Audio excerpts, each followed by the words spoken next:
Pledge, please. I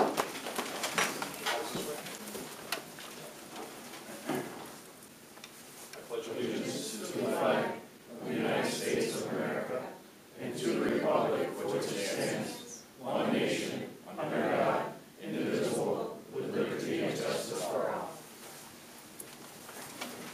Remind you to please silence your electronic devices. That would be appreciated. Good evening, everyone. I call the Village Board of Trustees meeting for December 18, 2018 to order, and for only the third time in the history of our 131 years as a village do I get to call roll call, or does any mayor, to a female trustee. So congratulations to her.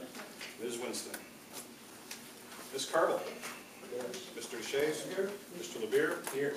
I'm here. Reports of officers and committees. Treasurer's report. Mr. Fell.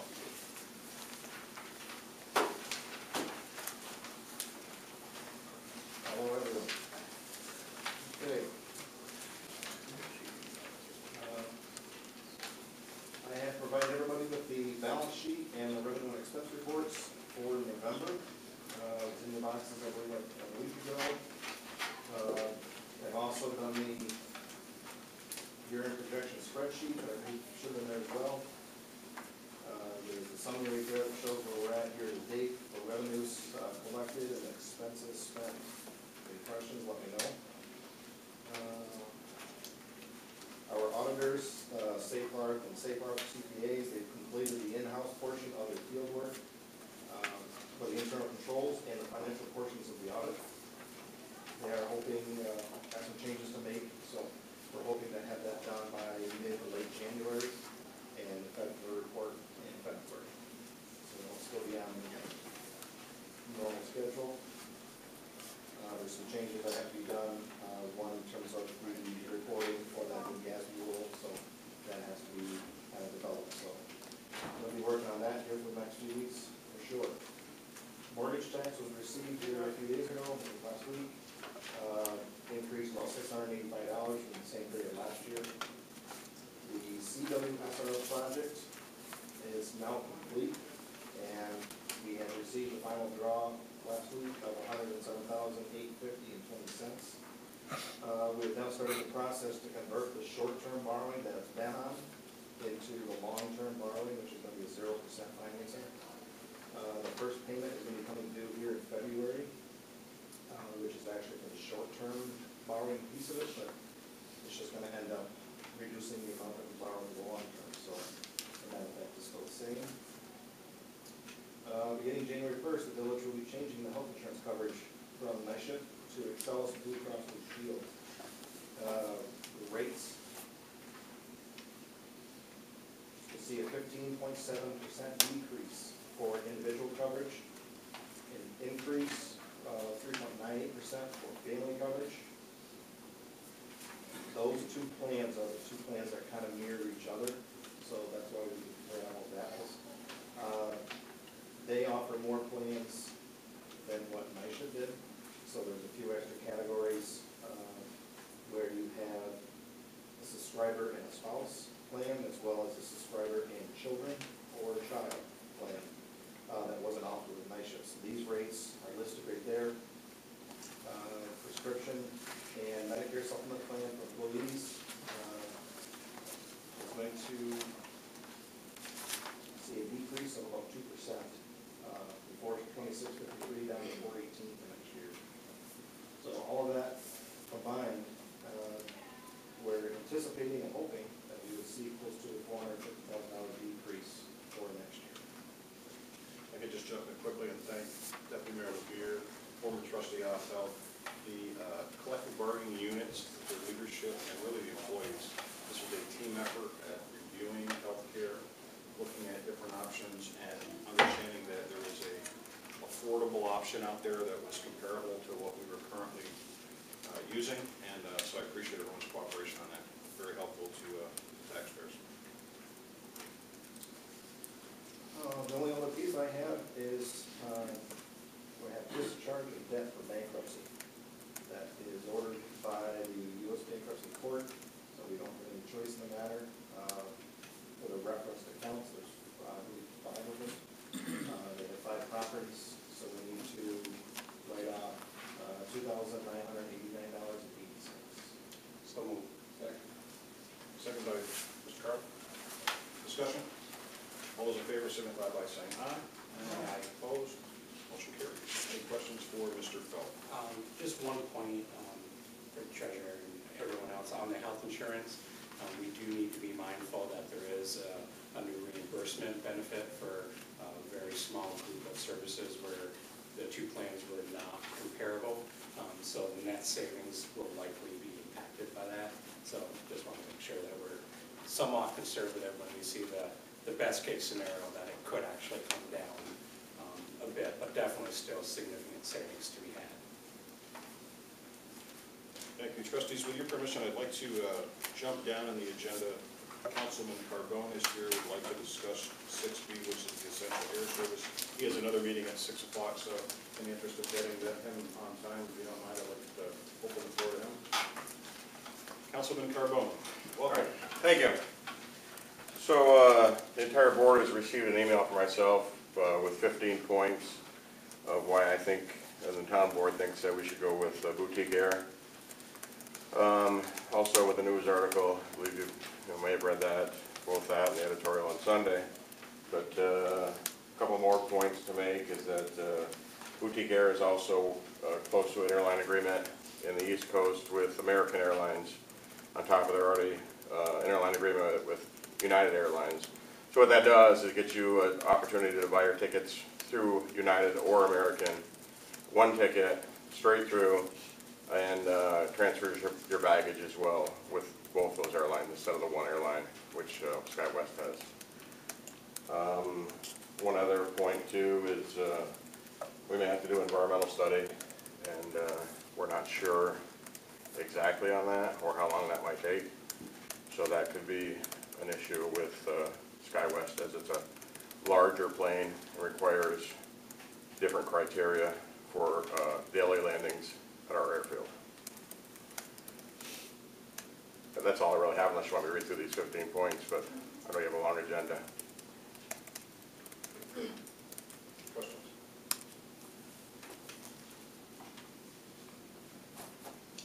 Have you guys had a meeting with anyone from Ogdensburg and folks involved with the final decision? Let me be cautious what I say here, but I have asked both directors of Ogdensburg Bridge and Port Authority for the last 2 years to meet with us and discuss air service between Ogdensburg and Massena, and I've asked Wade Davis as well and gave him my business card to get together and have a meeting previous to their decision of going with SkyWest. After that, we were approached for a meeting during Thanksgiving week. The opportunity didn't come about for us. That was a convenient time to meet. So I have met with them in a social event and discussed the air service. So is the biggest impact that could have is that community members giving their feedback to the EAS by the email? Okay, yeah, so there are points of the EAS that they qualify for the air service. One is previous quality service, feedback from the community. That's why the town board didn't jump into just picking an airline. We had our public meetings. We've received multiple emails. I think we're at a 60 count of letters, and I'm talking detailed letters, not just I want boutique. They're detailed letters from many professionals throughout this county and into Saranac Lake, Malone, and professional people, people coming in, people leaving, as compared to maybe 40 for SkyWest, which are basically just the blurb on their box that you can get on, and then some for Cape Air as well. So those are a couple criterias. The other one is the interline agreement, which boutique will have 2 interline agreements, where SkyWest has 1. So that's basically most of the criteria for that choice. So also, you know, a letter from the village, politicians, other towns. We have at least 3 other towns that are going to write letters for us, or they're in the process. We have received a letter from the senator. Actually, Assemblywoman Jenny's letter has been retracted. Trying to think of the other one. And we have a couple other businesses writing letters in support of boutique. How much longer do you think the feds are going to supplement two airports 35 miles apart? Well, 40 years ago, the EAS was established as a temporary program, 40 years ago. So it's always on the slate, to be removed, and not funded anymore. It's roughly $3 million per EAS community. There's 115 in the whole country, 51 in Alaska. So, what it is basically a rural area having the ability to be able to fly in a major hub and then fly out to a destination. That's the purpose of it. Because we're so isolated, we don't have the highways, and we are isolated. There is criteria. You have to be, I think it's 200 miles from the closest hub. You have to have at least 10 enplanements per day with our 9-passenger. Like I wrote in the email I sent you, I'm kind of concerned that if we rely completely on Canadian passengers for a federally subsidized program that's for us in the rural areas to get to a major hub, that might jeopardize that program. I know it's good to have the Canadians come in to our areas, both Massena and Ogdensburg, shop in our stores, but I don't really think that other than paying the bridge pass in Ogdensburg, it really adds to the economy. When people come in, they get on the plane, they fly out, they fly back, and they drive home. And do you think Massena is ever going to be a leader again in the air service for the county? Well, as far as that goes? I'll say this. An extension of your runway cost you a lot of money. A lot of money. It cost us $163,000 to run our airport. In 2017, it cost a heck of a lot more in Ogdensburg.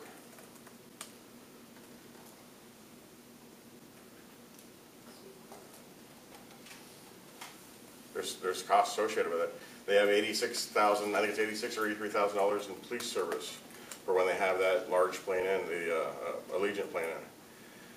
More costs for maintaining the runway, cleaning it, lighting, fire service, all those things cost money. So, to put our taxpayers at risk of paying that, rather than the Ogdensburg Bridge and Port Authority, they're putting their funds at risk for that.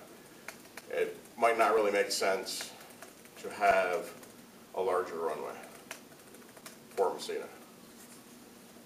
So for the current operations, it's about $163,000 Yeah. that the town spends for the airport.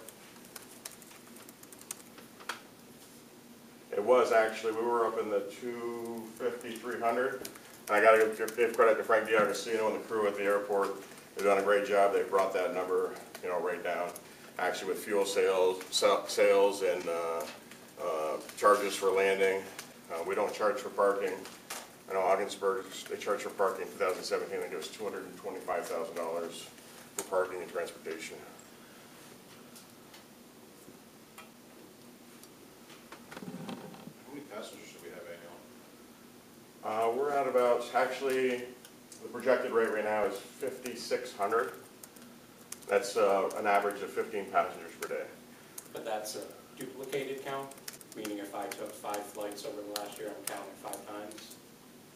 Or is that distinct count of Actually, bodies on the plane. Right. And but planements. unique bodies? Pardon me? So if you are taking a weekly trip on the airplane, Yeah. is your body being counted each time? Yeah, it's So it's not 5,000? enplanements. Enplanements are called, yeah.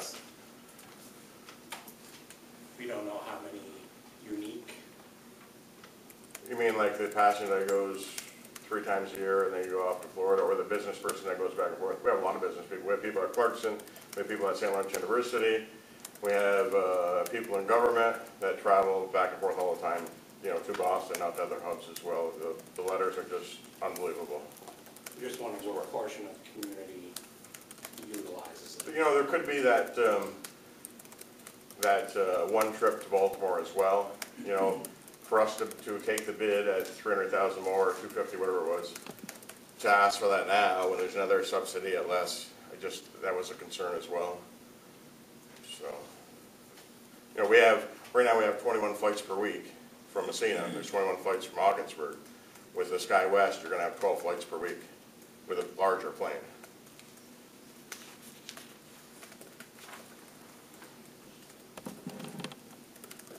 At the present time, is like Massena competing against Ogdensburg, or do we have a totally different clientele, whether that uses this airline compared to Ogdensburg? Or? I think we have a different clientele.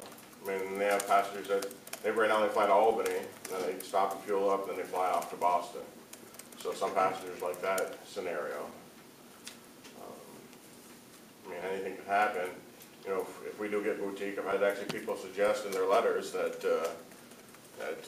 Ogdensburg has flights to Albany and Baltimore. You know, that would give us 3 destinations and 42 plane rides per week.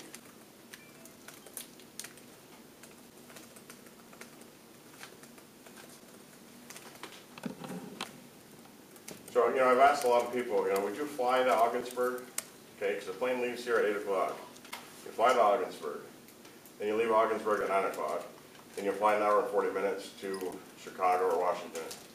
Would you fly to Massena, or would you drive, or to Ogdensburg, or would you drive to Ogdensburg and get on the plane, be on there less time, or be on for like 3 hours, or from Massena, or 2 hours from Ogdensburg? A lot of people say they just drive to Ogdensburg. So we're going to lose enplanements if this happens. You know, which is important for our airport to have those enplanements. We get a few bucks off them, as well as if you can meet a milestone of 8,000 enplanements, you get $650,000. 10,000 enplanements, you get $1 million from the FAA to maintain your airport. So the SkyWest flights would be stopovers in Ogdensburg? Yes. So the plane leaves, this proposed schedule, 8 o'clock a.m., lands in Ogdensburg, leaves Ogdensburg at 9, you'll land roughly noon in Chicago, fly back to Massena, Washington, fly back to Massena, and from Massena, you load up, unload, load up, fly to Ogdensburg, unload the passengers there, load up the ones that are going to Chicago, fly to Chicago, then back to Ogdensburg, then back to Massena. We're pretty much all at the end of the loop other than the one flight back from Washington. So the plane lands in Chicago at 4:30, which if you were going out west or whatever, our time would be, it might be 8 o'clock, 9 o'clock at night. I don't know who wants to get there at that time. I would want to get there in the afternoon and be able to check into my hotel, you know, relax a little bit. But the flight back, one proposal is that the flight comes back to Massena at 11:30 at night. So if that happens, we have to add 5 to 6 hours to our schedule at the terminal building and the airport, keeping the airport cleared off, keeping the terminal building open, more electricity costs, more personnel costs. We might have to hire a few more people. I think it's benefits and wages about $77,000.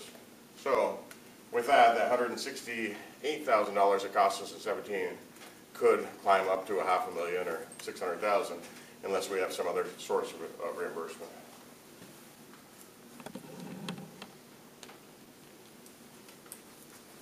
I think for me, it's 2 issues. The first is what's the best decision right now in the short term, and I think you're making the right decision based on everything that I've seen and heard. My second concern, and I'm on record for, is I think we need a regional airport in this region. I think at some point we have to sit down with Ogdensburg and we have to make some tough decisions, and one of the airports has to close.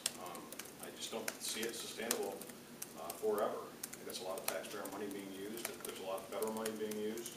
It would be great to see that money used elsewhere, but that's not a criticism. No. So if you want me to talk about airports, so our airport is 750 acres. Ogdensburg's 500 acres. I believe they have 1 hangar, the 1 terminal. We have a 14-year-old terminal, beautiful building.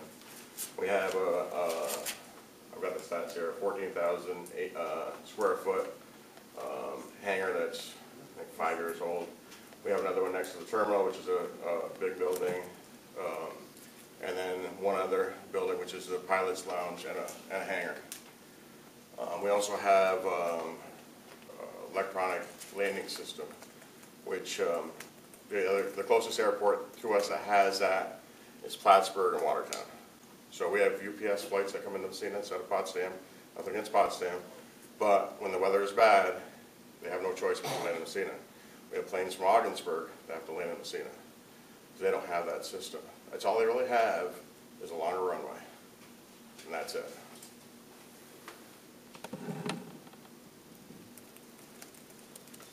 I can tell you there's people from Ogdensburg that said Massena made the right choice with boutique air. And they both have the same name as mine.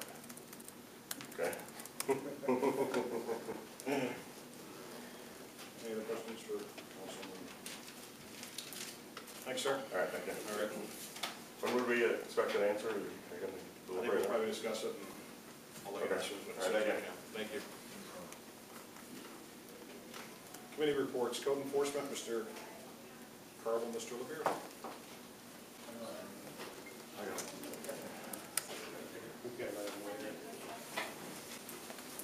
Economic Development Committee, Ms. Winston, Mr. LeBeer. I attended the last meeting of the BDC in which Jim Murphy was formally introduced. Excited to have him joining as the new president of the BDC, or director of the BDC, I mean, and looking forward to see what he brings. Thank you. Fire Committee, Mr. Carl, Mr. LeBeer. We had a meeting at the end of last month and finally got the process settled out for the new New York State cancer legislation for volunteers, and I'm not sure if we have that in this. It is on the agenda. So we'll be talking about that in a little bit. Police Committee, Mr. Carl, Mr. Deshaies. There will be an item later on the agenda, other than that, unless the chief has something that he'd like to bring up at this time. No, sir. Recreation Commission, Mr. Deshaies. Yeah, rock and skate, with Mike started a couple of years ago, it's really taken off good. Practice going so good that they had to borrow skates from Louisville to accommodate the crowd. And they have it about twice a month. And so we went to think about buying skates for themselves that are getting in Louisville. And speaking of that, 9 o'clock, every morning at 9 o'clock, from 9 to 10, free skating down the arena. Very few people don't take it, use of it, or people go down there, but it's available. And the guys go there, usually come down to the coffee shop after, and so they have 4 or 5 people go, but it's available for you. Not a little exercise early in the morning. The bleacher project has been a big concern at the arena, because they're gonna close it up between the seats, so people don't fall between the bleachers, which is something that's waiting to happen, and they figure they're gonna work on that, get that taken care of. And that's just about all I got now, because everything's going good. Figure skating's going good, hockey's going good, and we got all kinds of tournaments coming up. And with the holidays coming on, you're gonna see a lot of free skating going on. Pay attention, it'll be in the paper. That's the end of my report. Thank you. Street Committee, Ms. Winston, Mr. LeBeer. Trustee Winston and I joined the superintendent and kind of went on a tour of the current operations just to check in, see how things are going, so everything looked good. Water and Sewer, Ms. Winston, Mr. LeBeer. Initial public comment period. As always, we ask you to please stand, state your name for the record. Initial public comment period. Seeing none, old business. We have an appointment. Jim, I think this is- Got something? I just have, Sure. I had a question here. With the health insurance change, how will this change in the health insurance change for the employees? Are the employees looking forward to the change, or are they nervous about the coverage? I can tell you this, that every collective bargaining unit voted to make this change. It's not an unfamiliar insurance company. It's the company we used prior to this one. And every benefit was examined, where actually a spreadsheet was created. Take any particular benefit that might be there, and there were comparables made. So this is the current plan, this is what the new plan. And the negotiations got to be where there was a difference, where they lost a benefit, the village tried to make that benefit up somehow to make sure that the employees were getting a comparable health care. So I won't speak for the employees, but I think if you ask them by their vote, they approved of the change. Okay. Mr. Carbone, he made our airport look like bigger and better than Ogdensburg did. You know, and I just don't feel that we're as isolated as we were 40 years ago. And I really still feel, you know, I mean, I know they made the right decision right now, but if we were gonna do anything to make, like, Massena be something more than just a little blip on a map, you know, it's like, go Jets or don't go back, you know? I don't know what happened with my dad and the golf course bordering that airport land, or an expansion needed for more land, but I'm confused because Mr. Carbone says that we have more land than they do for the longer airfield, you know, so I'm not sure why we didn't build the airfield back then before Ogdensburg got their name on the map, before we did. And I didn't, if you could let me know how or what happened. I would suggest that you go to the town board and you ask them that question. I second that. Do you want to go with me? Yes. How much, did you ever, I know you asked a lot of financial questions, but they were talking about how much it costs us as taxpayers a year for that airport. How much do we make a year? Do we make a profit? Do you know if we make a profit at that airport or a loss every year? I think you'd have to ask the town council that question. It's a fair question. It's a very fair question. It's a question that I've heard from a few others that I also suggested they reach out to them. I was hoping you were gonna ask that one, when you asked about the expenses. Well, I think that alludes to the answer. I just don't want to put words in their mouth. But I think his answer to my question alludes to. Well, I've been to all the town board meetings, and I can tell you the public comment on the last one was fantastic, but they already had their mind made up before they walked in that room. So even though every person in that room, they weren't going to let them talk, but they did. They did. One gentleman spoke up, and they all started talking. I was really proud of the audience there that day, but it didn't make a difference in the majority of them. We lost a lot of clients, that Massena clients that used to fly out of our airport. We lost so much with the decision that they made. They go to Ogdensburg now and fly to where they gotta go. How many did we gain? Or to Montreal. Or to Montreal. I have a lot of clients that stay at my motel. They don't fly into Massena. Why? They rent a car in Montreal and drive here, and then go drive back to Montreal. You know, I just want Massena on the map, so if the airport had to do it, then. Thank you. Mr. Gray. Just one comment, then I'll piggyback on that. Not a lot of government services, essential services, don't make a profit. It's just the way it is. It's all part of doing business, right? You provide those services. If anybody's ever need to utilize the airport to have a life flight when they have somebody at the hospital, I mean, if we lose this airport, it's critical. My concern with the OVPA has always been they are supposed to be a regional authority. They are not. They promote Ogdensburg. It's really Ogdensburg's Economic Development Council. All one has to do is drive up Route 11 from Syracuse. Just outside, the other side of Governor, there's a sign that says, take a left to go to the Ogdensburg Bridge. So they completely skirt the county. So none of that traffic comes through the county to spend money. Restaurants, gas, what have you.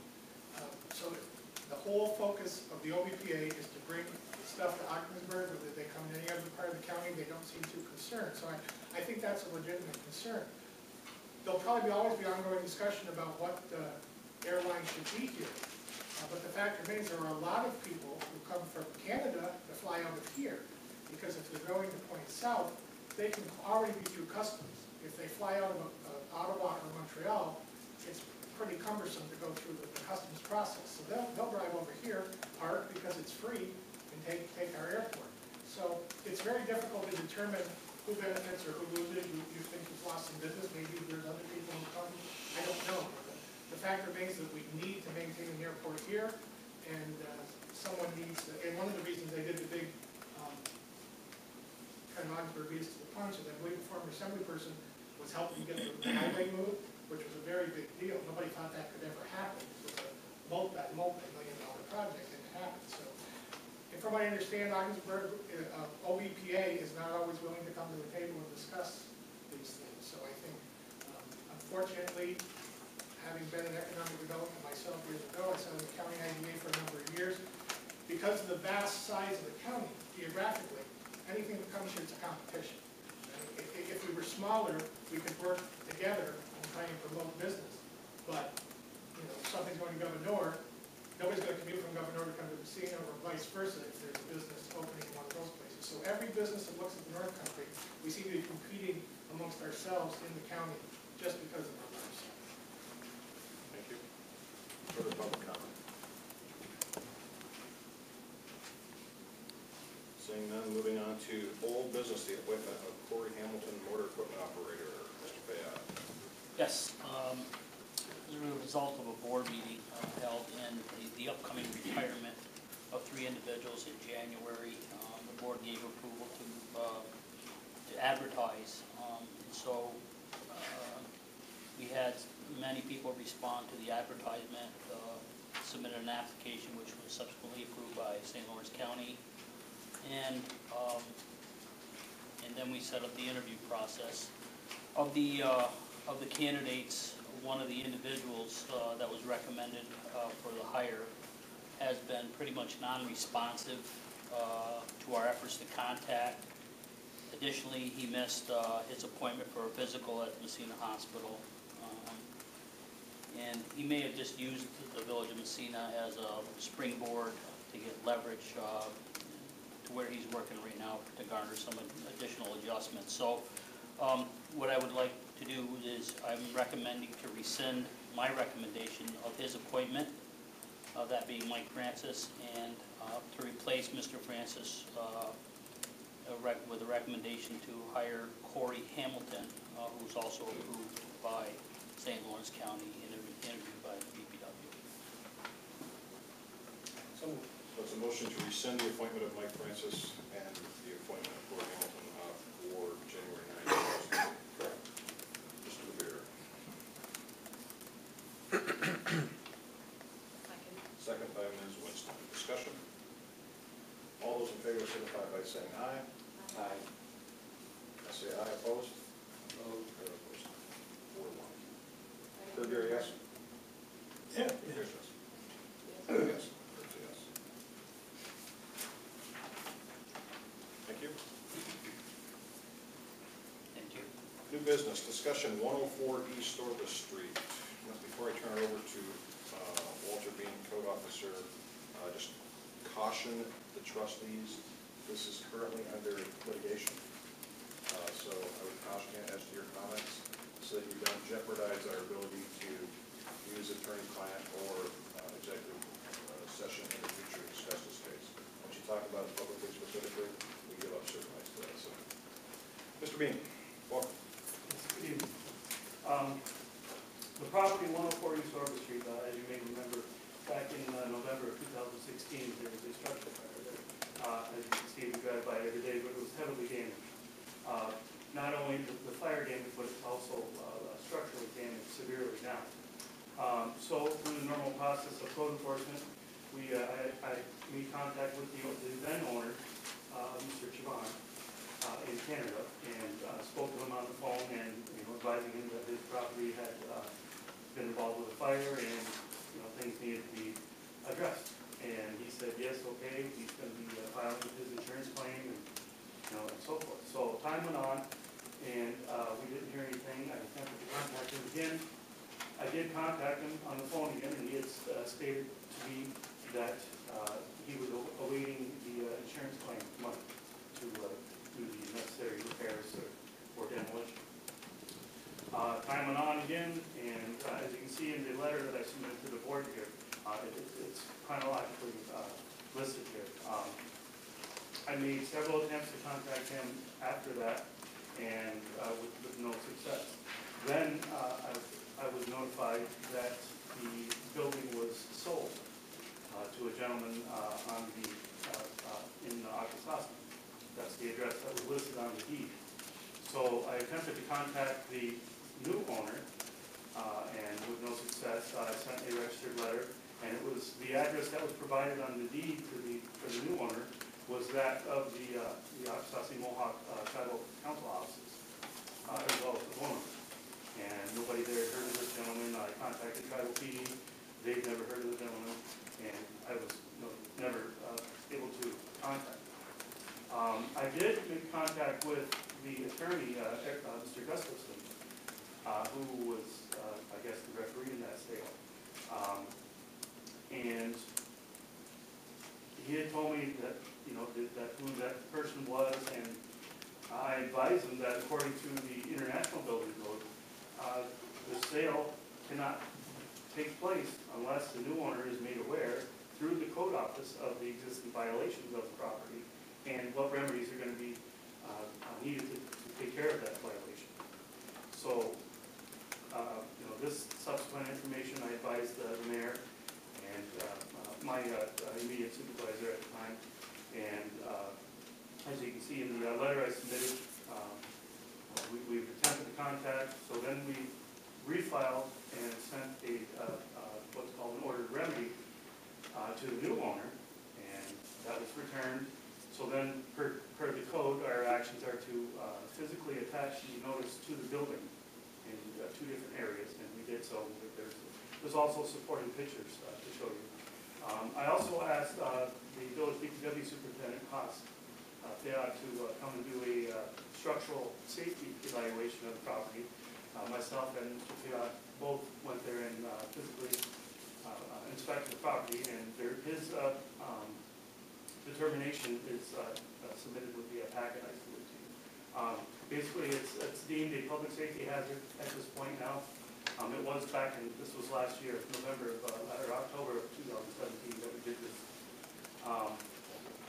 The reason for a slight delay, this action actually, I was planning on bringing it in October of last year, but because of this pending litigation happening, we decided to hold off a little bit and maybe we could get something done that way. But the time has come now where it's a real concern safety-wise to the public. If you're familiar with the property, it's right on the corner and right above the sidewalk, and if you look above, that's the porch that's up there, that's where heavy fire damaged it, and it's structurally unsafe. I'm recommending to the board that the building needs to be torn down. And per the village code, this is the process that we have to go through, so that's why I submitted the letter and the supporting information for you to make your determination. Any question on those specifics? So you had 2 options if you're some trying to take action. One would be the normal, which would be to set a hearing and proceed, or there is an emergency clause, which is 12012 of our code, which provides us if there's an immediate danger to take action, either cause or demo. For the board's information, we've had other issues in the village where we've gone in and done technically a tearing down of the structure because of safety issues, but those particular issues were done because it's basically a property cleanup aspect. There was only 1, maybe 2 walls of that particular structure, which I'm referring to on Martin Street. I don't know if you're familiar with that, 67 Martin. And that was only basically a partial structure, so that's why the DPW, we were able to not use this process, but the other process of a property cleanup. And that's where the village went in and took care of that property. Seems like every time we get involved with one of these things, everything's held up by insurance. This thing is something, it me so funny, as this guy sold this. Trustee DeShays, if I may, just a reminder, it is pending litigation. So, Well, he's asking me questions, so I'm going to express my view. I don't care about litigation. This has been going on forever. It's been more than a couple of years. I know the building, what happened. we all know I just don't want to jeopardize our chances of successful litigation by speaking too soon. Then we shouldn't be having this hearing. This isn't a hearing. This is him formally filing this with the board. Okay. Well, anyways, this is my personal feeling. I don't care how you want to word it. Thing is, it's got to come down. Been like that for over 2 years now. But why would somebody want to buy a place of, the guy that Montreal or Ottawa, wherever they bought, sold this place and give an address in Hoganburg, so we can't even locate the guy. Who pays the insurance on that place? It's got to be insurance on it. the assessor must, gotta be assessed, you can figure the bill, maybe. Trustee, to my knowledge right now the building is abandoned. And Oh, yeah, that's been forever. so any of that, I have no idea. Okay, Let's just- ask Mr. Fayad to weigh in on this, so you can kind of look at the structure. What do you think the immediate concerns are? I think the immediate concern is, I mean, you got variables out there. One of the biggest variable is if you have a heavy snowfall. I mean, that's when you have the snow that's moist, and you get the weight of that. I'm very concerned with the front porch of that structure. That being so very close to the sidewalk and also to the road, that was an issue that would concern me greatly. The remaining structure, I drove by it again today. I noticed that a lot of the roof line, everything was fairly plumb. However, looking inside the structure, there's a lot of surface charring on some of the components, but there are some structural elements that require to be reinforced. So, I think, if anything, the front porch needs to be addressed at this time or as soon as possible. By way of removal? Yes. So I'm all in favor of any property like this, of us doing what we need to do for safety, for aesthetics. I also, though, want to make sure that the village taxpayers are not consistently being put on the hook for these owners not doing the right thing. So whatever action we do take on properties like this, I want to make sure it doesn't endanger our ability to make the taxpayers whole by pursuing all legal avenues to recoup associated costs. It should not be on these taxpayers to take care of these properties that owners walked away from or did something unethical.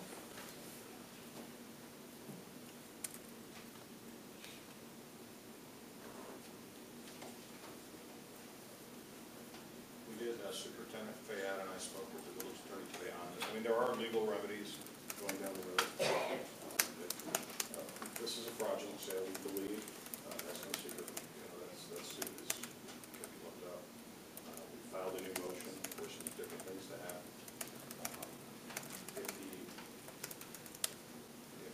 For lack of using the legal terminology, if the sale is voided, then the owner becomes the owner again, and then there's a clear way to proceed. If not, then there would be a path to proceed not as clear. Can we get some type of official estimate for project costs? Sure we could. We looked at it again, we looked at it today. I don't believe that we have the resource at the DPW. We don't have the equipment, if you will, to do it safely. I would suspect that we would probably end up having to reach out and garner some third-party interest there, unfortunately.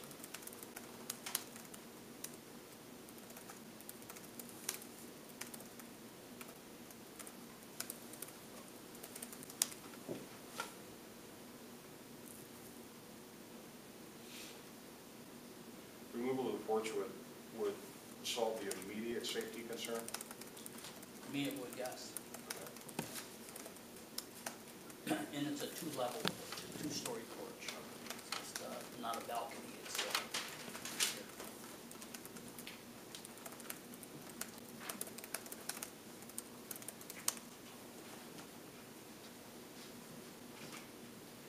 Would the trustees entertain a motion to authorize us to, we would just get bids, we would need to quotes. To get quotes, Oh, to do the front portion of the structure, porch. And if there's some client, I'd be interested in seeing quotes for both. I mean, there might be a, That's all.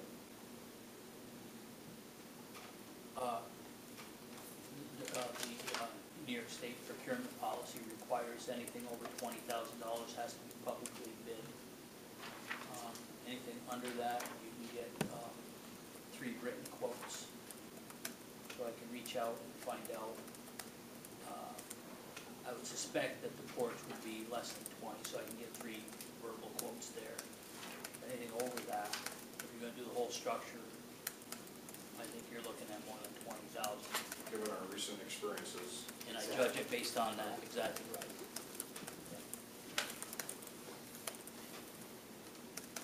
I'll move that we get quotes for removing the immediate porch structures.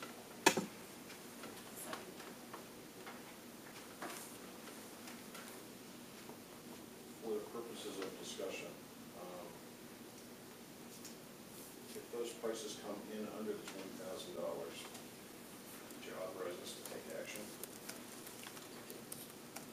That much of a legitimate safety concern, I don't think we have a choice. That's my opinion. And then So you would amend your motion to include? I would, and I would also have a comment, continue to aggressively pursue the owner. So we second by Ms. Winston. Discussion. All those in favor signify by saying aye. Aye. Opposed? Opposed? Vice Chair, yes. Hearing no. I'm a yes. It's 3-2. Thank you for your comments. Thank you all. Yeah, because it's after 20, yes.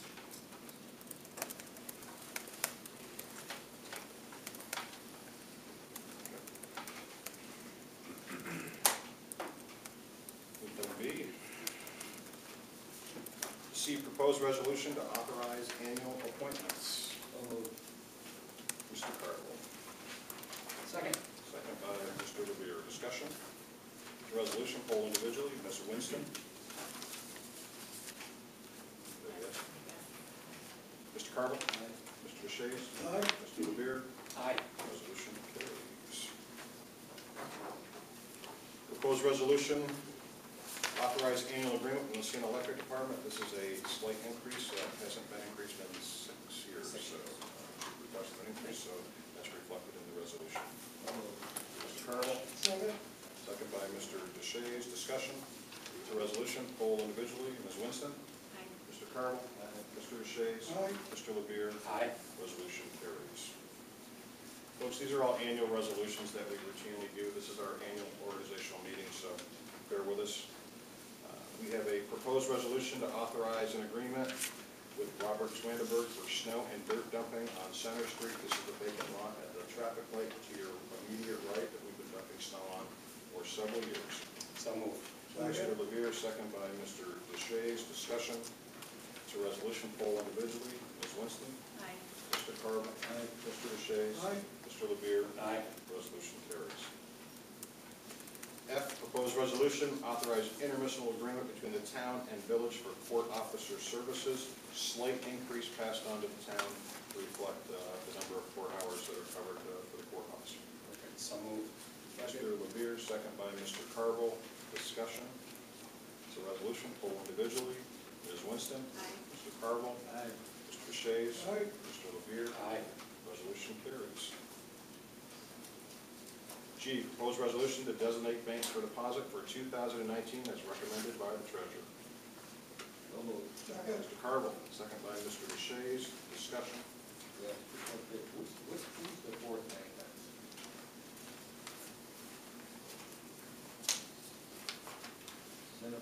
Synovus, that is a bank that we have for our flexible spending account for the benefits, which I'm planning on coming in May. We're going to go with the new insurance company that have for health insurance, so we're going to use MEG for that, so we'll close that out. Thank you. Question, Mr. Carville.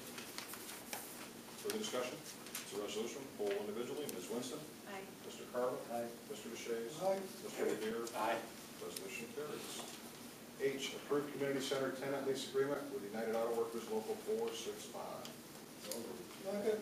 Mr. Carville, second by Mr. Deshaies. Discussion. It's a resolution. Poll individually. Ms. Winston. Aye. Mr. Carville. Aye. Mr. Deshaies. Aye. Mr. Lebire. Aye. Resolution carries. I, approved community center tent lease agreement with the Massena Brook Creek Coalition. So moved. Second. Mr. Carville, second by Mr. Deshaies. Discussion. Resolution, poll individually. Ms. Winston? Aye. Mr. Carvel? Aye. Mr. DeShays? Aye. Mr. Lemire? Aye. Resolution carries. J, proposed resolution, adopt revisions to the employment discrimination and harassment policy. So moved. Mr. DeShays, second by Mr. Carvel. Discussion. Resolution, poll individually. Ms. Winston? Aye. Mr. Carvel? Mr. DeShays? Aye. Mr. Lemire? Aye. Resolution carries. K, proposed resolution, accept proposal from ACE American Insurance Company for volunteer firefighter enhanced cancer insurance coverage. This is a new policy required by state law now that we cover volunteer firefighters for cancer-related illnesses. So, Mr. Lemire, second by Mr. Carvel. Discussion. Resolution, poll individually. Ms. Winston? Aye. Mr. Carvel? Aye. Mr. DeShays? Aye. Mr. Lemire? Aye. Resolution carries. L, proposed resolution, authorize agreement with Reach Out of St. Lawrence County for Employee Assistance Program. So moved. Motion by Mr. Lemire, Second. second by Mr. Carvel. Discussion. Resolution, poll individually. Ms. Winston? Aye. Mr. Carvel? Aye. Mr. DeShays? Aye. Mr. Lemire? Aye. Resolution carries. Is anyone impressed I didn't say Mr. Rocco? Actually, yes. M, appointment of Michael V. Visag, Village of Massena Planning Board. So moved. Mr. DeShays. Second. Second by Mr. Lemire. Discussion. Michael's here tonight. Thanks for coming. Michael's been very active on the Moving Massena Forward Coalition. He also works for the county chamber, so we welcome him to the planning board. All those in favor signify by saying aye. Aye. Opposed? Motion carries. Congratulations and thank you. Yes, thank you. We have an appointment, firefighter driver for Massena Permanent Firefighters. Mr. Hart. Yes, thank you. Over at the fire department, we've had one vacancy. Our hiring committee has gotten together, held several interviews. The committee is recommending Austin Dishaw as the best candidate. He has several years of experience as a volunteer. He's also spent time in the Midwest as a wildland firefighter. So tonight I'm requesting Austin Dishaw be appointed to the position of fire driver firefighter. Second. Mr. Carvel, second by Mr. DeShays. Discussion. All those in favor signify by saying aye. Aye. Opposed? Motion carries. Congratulations. Welcome to the team. We have an appointment for patrol officer, Massena Police Department. Chief. Thank you very much. The village board trustees have authorized me to canvass for the position. I conducted interviews and did background checks. I would ask that the village board appoint Bailey LaBarge. He's a current eligible candidate on the civil service test. He's a student at SUNY Canton. Starting date will be determined once he successfully completes the requirements set forth by county personnel and then our own guidelines. So, SUNY Canton or SUNY Potsdam? SUNY Potsdam. I said Canton. I saw Potsdam, you said Canton, just to clarify. Thank you very much. Potsdam. Second. He's gonna go to SUNY Canton if he gets approved.